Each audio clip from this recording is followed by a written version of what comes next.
कटिहार नरसंहार को बीते लगभग 1 महीने हो चुके हैं और अभी तक इस मामले में कोई बड़ी कार्रवाई नहीं हो पाई है। इस घटना का मुख्य आरोपी मोहन ठाकुर, जो कि अभी तक फरार चल रहा है, जिसको पकड़ने के लिए कटिहार के बीएमटी के जवान और एसटीएफ स्पेशल टास्क फोर्स के जवान अलग अलग जगहों पे, अलग अलग ठिकानों पे छापेमारी कर रही है, लेकिन अभी तक मोहना ठाकुर का कोई अता पता नहीं चल पाया है। और बताया ये जा रहा है कि मोहना ठाकुर हमारे पड़ोसी राज्य बंगाल या फिर झारखंड के किसी कोने में छिपे पड़े हैं।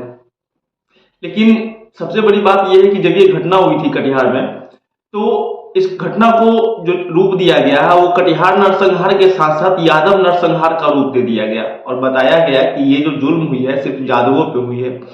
तो हमारे जो तमाम ऑडियंस है, आज हमारा ऑडियंस के साथ सवाल है कि ये जो यादव नरसंहार दिया गया है, या फिर इसमें यादव नरसंहार ठीक रहा या फिर नरसंहार ठीक रहता?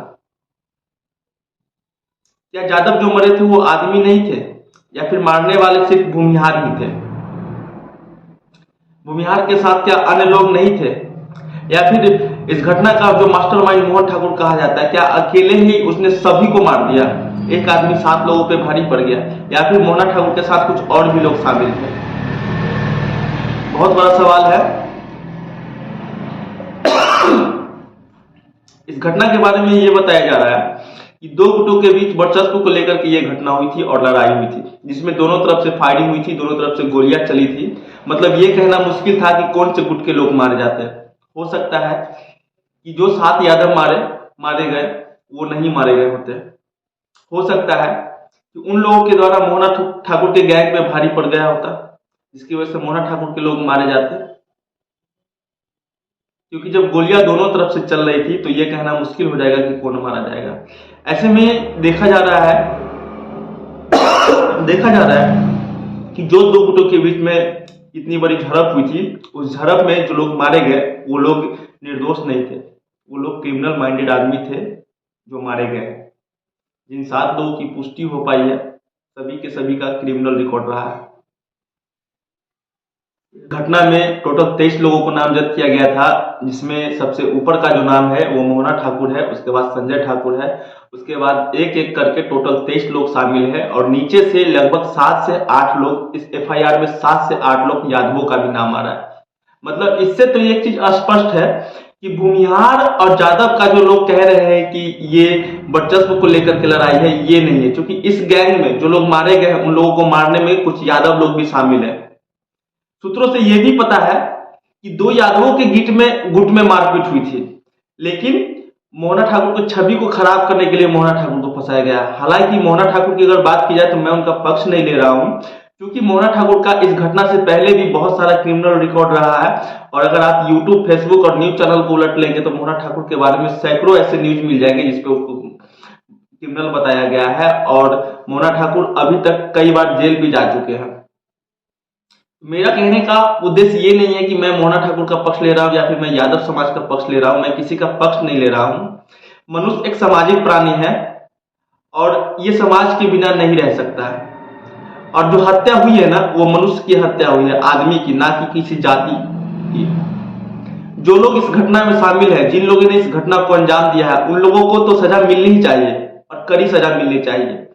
लेकिन इस घटना को जो एक जाति के रूप में जोड़ करके जातिवाद बना दिया गया है, यादव और भूमिहार का जातिवाद बना दिया गया है, क्या ये सही है?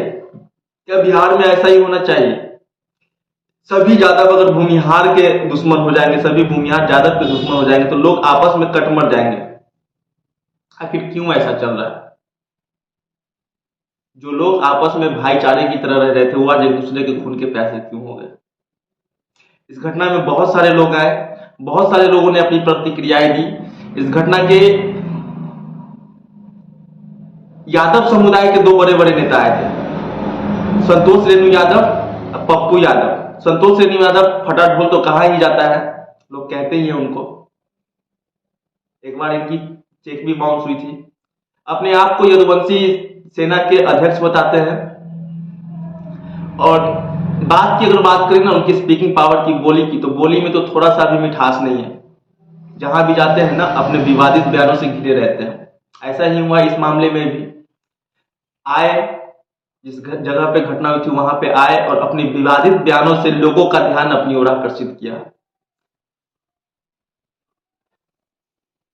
संतोष सिंह यादव कौम से बिलोंग करते हैं।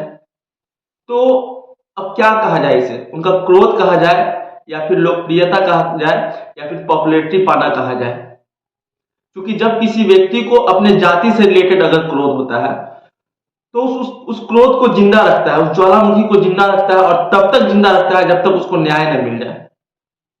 2 दिसंबर को घटना हुई थी, आज 4 जनवरी है, 1 महीने का समय हुआ है और जब घटना हुई थी तो 10 दिनों तक लगातार ये जो मामला है ना पूरा सनसनी बना हुआ था। सिर्फ बिहार ही नहीं पूरे भारतवर्ष में एक चर्चा का विषय बन गया था कि यादवों के साथ इतनी बड़ी घटना हो गई है। तो क्या वास्तव में वहां के भूमिहार यादवों को खत्म कर देना चाहते हैं या फिर यादव मिल करके जो मोहना ठाकुर है, जो भूमिहार है, उन लोगों को खत्म कर देना चाहते हैं। फिलहाल इस घटना में कुछ कहना सही नहीं होगा क्योंकि इस मामले की जो जांच है ना वो चल रही है और जब तक ये मामला कोई निष्कर्ष तक नहीं पहुंच जाता है इसमें हम अपना वक्तव्य नहीं रखेंगे। सिर्फ मेरा आपसे ये सवाल है, क्या ये घटना जातिवाद होना चाहिए या फिर